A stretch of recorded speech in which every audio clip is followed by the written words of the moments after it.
Doctor Bhimrao Ambedkar का जयंती है और यहाँ पे जो पुरानी हाई कोर्ट है उसके जस्ट सामने ही अंबेडकर चौक है। अंबेडकर चौक के पास कांग्रेस पार्टी के द्वारा यहाँ मानव श्रृंखला का निर्माण किया गया है। मानव श्रृंखला के निर्माण के दौरान ही यहाँ पे कांग्रेस के आला अधिकारी भी पहुँचे हैं और जो मंत्री है कांग्रेस कोटा से मंत्री कृषि मंत्री शिल्पी नेहा तिर्की यहाँ आई हैं अपने पिता के साथ में। उनके पिता बंधु तिर्की भी मौजूद हैं। देश के आज़ादी को वो लोग में उन लोगों ने साथ नहीं दिया है और आज बोलते हैं कि हमने लड़ाई लड़ा है। देश 2014 के बाद लड़ाई हुआ है। उनके ज्ञान के अनुसार जाइएगा तो व्हाट्सएप यूनिवर्सिटी में डिग्री जरूर प्राप्त हो जाएगा। क्या कहना चाहते हैं?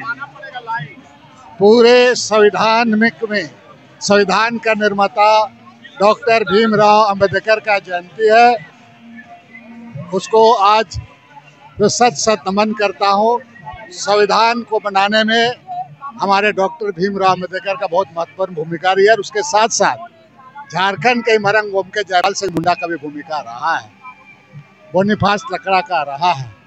आज विशेषकर हम लोग डॉक्टर भीमराव अंबेडकर जी का हम लोग आज उनके द्वारा जो संविधान बनाया गया, ये आम आदिवासी दलित अल्पसंख्यक पिछड़े सामान्य वर्ग के लोगों को उनका हक अधिकार को उनके साथ में उनका कुठाराघात करने का जो प्रयास किया जा रहा है, इसका रक्षा करने के लिए पूरे देशवासी आज गरीब गुरुआ लोग खड़े हैं। पूरा आने वाले दिन में जो उनके द्वारा संविधान में जो अधिकार दिया गया है, ये संविधान को पूरे गांव-गांव जन तक उनके हक अधिकार को बताने का काम करेंगे। आज कांग्रेस या मानव श्रृंखला का निर्माण किया जाता है, इससे क्या संदेश दे रहे हैं? इस संदेश के द्वारा कि संविधान के निर्माता संविधान को बचाना हमारा हक है। संविधान के लिए संविधान को बचाने के लिए हम किसी हद तक जाने के लिए तैयार हैं। अभी हमारे साथ रांची महानगर निगम के अध्यक्ष महानगर के अध्यक्ष हैं। सर, आज कांग्रेस पार्टी यहाँ संविधान निर्माण के लिए संविधान बचाने हम लोग हाथ में हाथ पकड़ के बाबा साहब अम्बेडकर के विचारधारा के साथ मजबूती से खड़े हैं। ये हम लोग मैसेज देना चाहते हैं इस मानव श्रृंखला से। तो सर, यहाँ कांग्रेस के जितने आला अधिकारी है सब यहाँ मौजूद हैं? जी, सभी लोग हैं यहाँ। और जो के राजू जी है लगातार झारखंड का उनका दौरा हो रहा है, आएंगे, वो आएंगे भी यहाँ पर आकर गए, वो फिर आएंगे यहाँ। तो सर, जैसे कांग्रेस पार्टी हमेशा बता रही है कि जो संविधान है वो खतरे में, क्या वाकई में संविधान खतरे में है? बाबा साहब 1956 में उन्होंने देह को त्यागा था और इतने साल बाद उनकी विचारधारा ज्यादा प्रासंगिक है। उनकी जरूरत आज के दिन ज्यादा लगती है क्योंकि इस देश में जो राजनीति की जा रही है, लोग को बांटने की, ऊंच नीच की, छोटे बड़े की, अमीर गरीब की, रंग भेद किया जा रहा, हर तरह का जो एक दूर करने वाली जो नीति अपनाई जा रही, इस समय पे संविधान की सबसे ज्यादा जरूरत इस देश को है।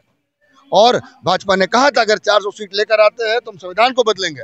तो इतने बड़े हमारे जो एक तोहफा, एक संविधान जो बना के बाबा साहब ने हमें दिया, तो पूरे देश ने, पूरे दुनिया में आज हम सबसे मजबूत लोकतांत्रिक देश के रूप में जाने जाते हैं। उस पर खतरा निश्चित रूप से है, लेकिन आप देखिए लोग सजग है जिस तरीके से आज बाबा साहब के विचारधारा से सब लोग खड़े हैं, ऐसा बिल्कुल भी नहीं होगा। देश और मजबूत होगा, बाबा साहब की विचारधारा और मजबूती देश में लागू होगी। बीजेपी कहती है कि उनकी सरकार में संविधान पूरे मजबूती से बना हुआ है, तो क्यों उनके सांसद विधायक बयान देते कि हम संविधान बदलना चाहते हैं?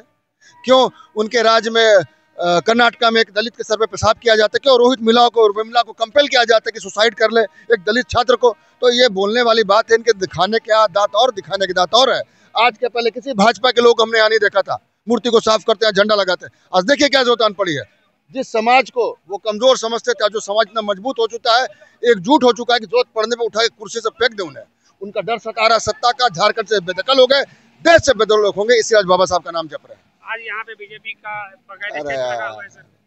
तो क्या करे लगा, उससे पूछिए, लगा हुआ तो लगा है, ठीक है, अपना लगाए हो।